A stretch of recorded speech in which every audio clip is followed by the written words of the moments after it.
I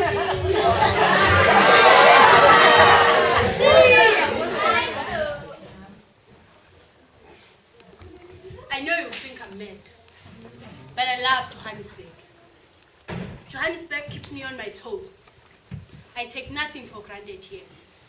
Everything I ever thought, I have to think it afresh. Everything I ever imagined, I have to turn it on its head. I'm loving Johannesburg. Wild city, damn city, city of every pleasure and every pain.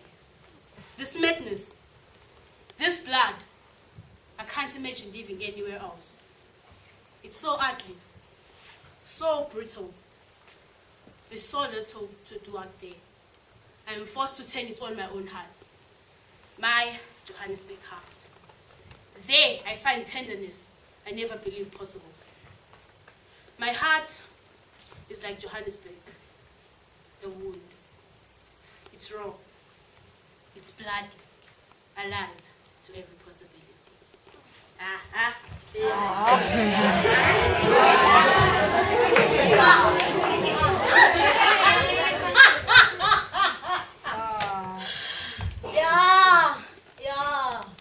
Go on. Laugh as much as you like. But I'll say it again. I see all of you down there in hell. That's right. All of you in hell.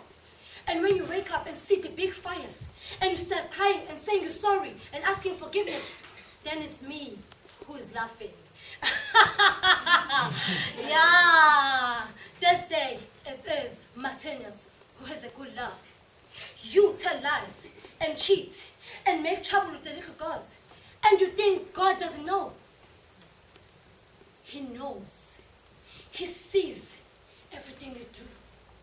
And when the big day of judging, he will say to you, and you, and especially you, hey, you touched the little girls in the cradle and gave them babies.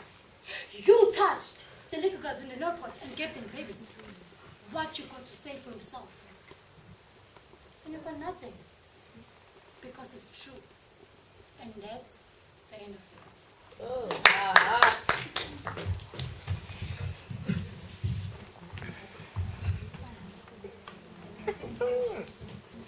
Tonight, I'll be having Humadika next to my soul. And tomorrow, I'll be going out with Liz, a beautiful lady from Emofo. You know, whenever a gentleman umfana is going out with a lady, he must be presentable, you see. So let me prepare myself for that occasion. And I'm having two trousers here. The black one and the khaki one. Which one do you like? Black one. The black one or the khaki one? Black one. I know. The black one. It's a must. I belong to it. Oh, I must mend this trouser.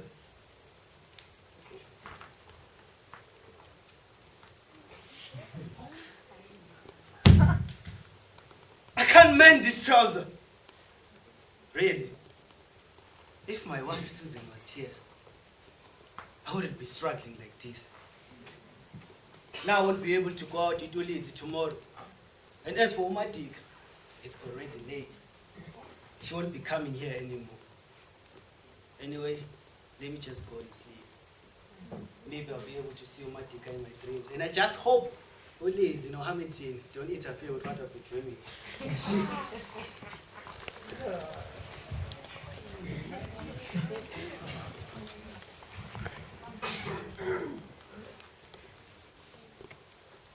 So what good was it? Saving them up for best. What is the use of them now? I wanted them when they fitted. And when the other girls were laughing at my old ones and my father's socks. The second hand, Smith Valley Road, that was us. You in my vest, me in his socks, and mommy in his old shoes. Because the best went into boxes, and from boxes into into cupboards, and then the door was locked. One day, you'll thank me, she used to say. Aye, Mommy, you were wrong. That should have been more.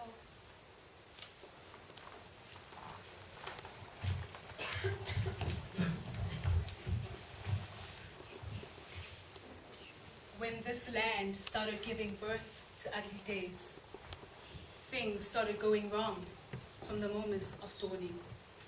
Peace went into exile to become a thing of a wilderness. Yes, we experienced the most saddest days of our lives when Umlungu first came to these shores called Africa. A total stranger from Europe. We received him kindly. We gave him food. We gave him shelter. We adopted his ideas and his teachings. Then he told us of a God, and all black faces were full of smiles. When he said, "Love your neighbor," we clapped and we cheered, for we had a natural love. Suddenly, we drifted back unconsciously when he said, "You must always turn the other cheek when you slapped." He continued to say, "Love those who misuse you." We grumbled inwardly, smiled and listened hard as he was quoting from the holy book, little knowing that we would end up as puppets on a string, unable to control our own lives. And whilst we smiled, he set up laws, organized an army, started digging up the gold and the diamonds, and by the time our poor forefathers opened their eyes, Umlungu was no more.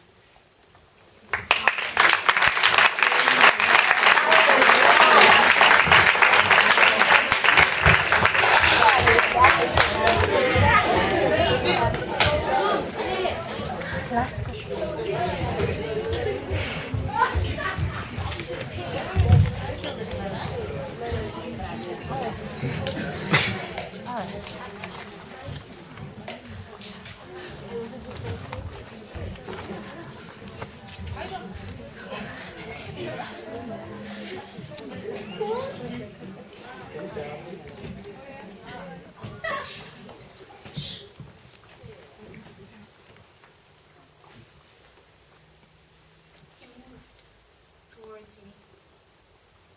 I closed my eyes, and when I had opened them, don't know how much later, he was still there, standing. Couldn't believe it. He wanted to grab me, to take me. I wanted to tell him, "Look, it's no use. It will probably take you an hour to let me down, and I'm in good standing." But he just looked at me. With his gun on the table, I thought if I could just fall that way, then I would land on it. The thought of using the gun for the first time got me very excited. Bang! Bang! Like those crazy cowboy movies. But he just looked at me. Bang! Again and again and again. Two. Then a black cop arrived with coke. My gosh. I think we were equally both disappointed.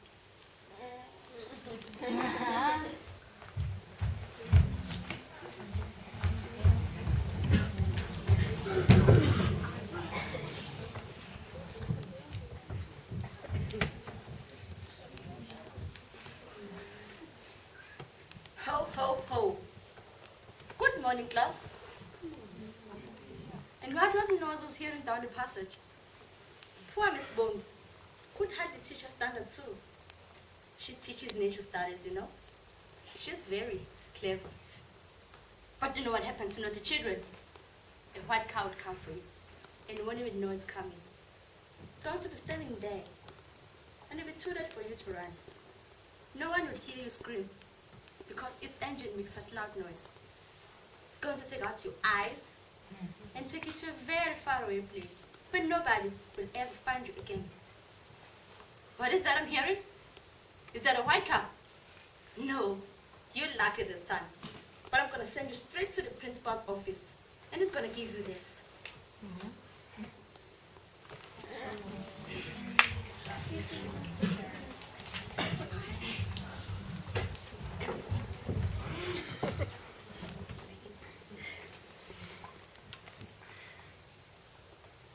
You know, I think the government is trying to make it better for you people.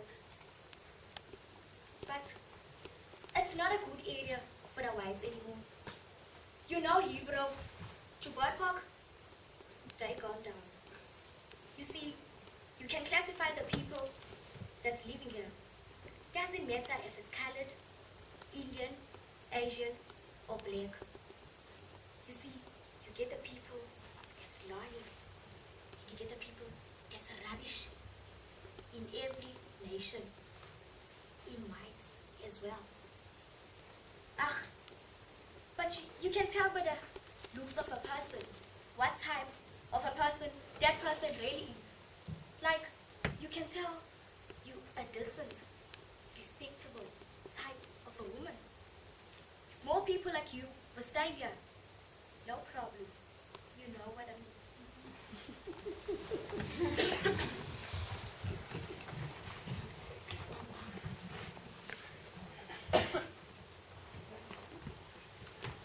No. I've been asleep too long. People have always taken from me. When I finished high school, I could not go to university. My father had no money. So I had to look for a job.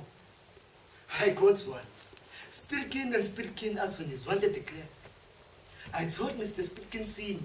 that I actually wanted to be a lawyer. I would love to do as it is. He said, of course, but not now. They had 2 young white boys who were with them.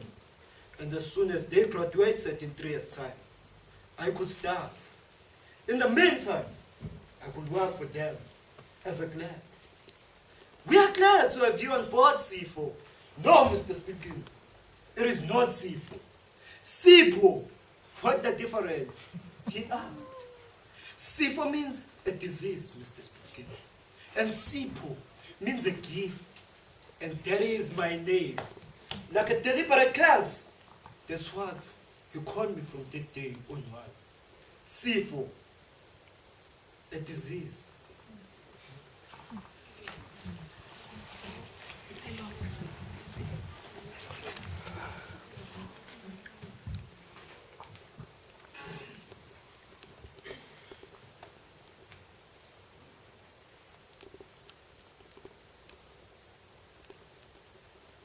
I left you because I had to. Do you think my husband would have accepted you? He would have killed me if I had... Can I start again?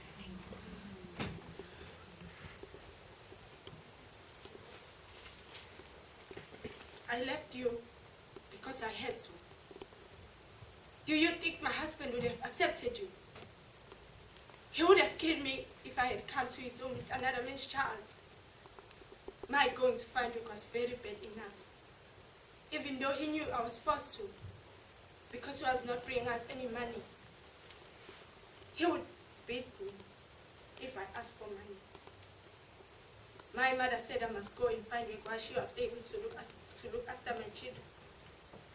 So, I went to Devon. But because my papers were not in order, it was hard for me to find work. And when I did get work, they could pay me anything they liked. I've got £2 a month. Even in those days, it was not Asiyifuni Afrikaans. Asiyifuni Afrikaans. Asiyifuni Afrikaans. Business! I say no. Shakespeare, we write our own plays at school. I tell him maybe this year we'll do a play about the school and the children of Soweto. I also tell him about the Shelburne massacre, where more than 60 people were shot down, back, running away from the guns. I said to him, your fathers killed our fathers because our fathers did not have the guns. You know, I tell him the truth. I said to him, in 1976, black students rejected the language Afrikaans as a medium of instruction in all subjects. They said it's the language of the oppressors. Rich, fat, white people didn't care. They were sitting on top of the mountain in Cape Town, drinking wine, speaking Afrikaans. One day, the student leader, Tete Mashinin, woke up in Soweto and said, "Ah, man, what language is this? Why with Afrikaans?" Asiyifuni Afrikaans. Asiyifuni Afrikaans. Asiyifuni Afrikaans. We were there at Sarafina's home. They took her on Friday afternoon after school. We were seated around the table. It was me, Utispoon, Sarafina, and her mother. Suddenly, I heard a dog barking outside. And when I peeped through the window, a police van with a German Shepherd had stopped in front of the house. I tried to alert to Sarafina, to the 3 policemen, but they kicked the door open. Boom! They were inside. Who is Sarafina amongst you children? I know what they will do to Sarafina. When we were at John Foster Maximum Square Prison, things were happening. A friend of mine who was a fighter, like a crocodile, he used to fight back. One day, they tied him with a rope around his waist. He was in the 10th floor, on top of mine. He said they pushed him out the window.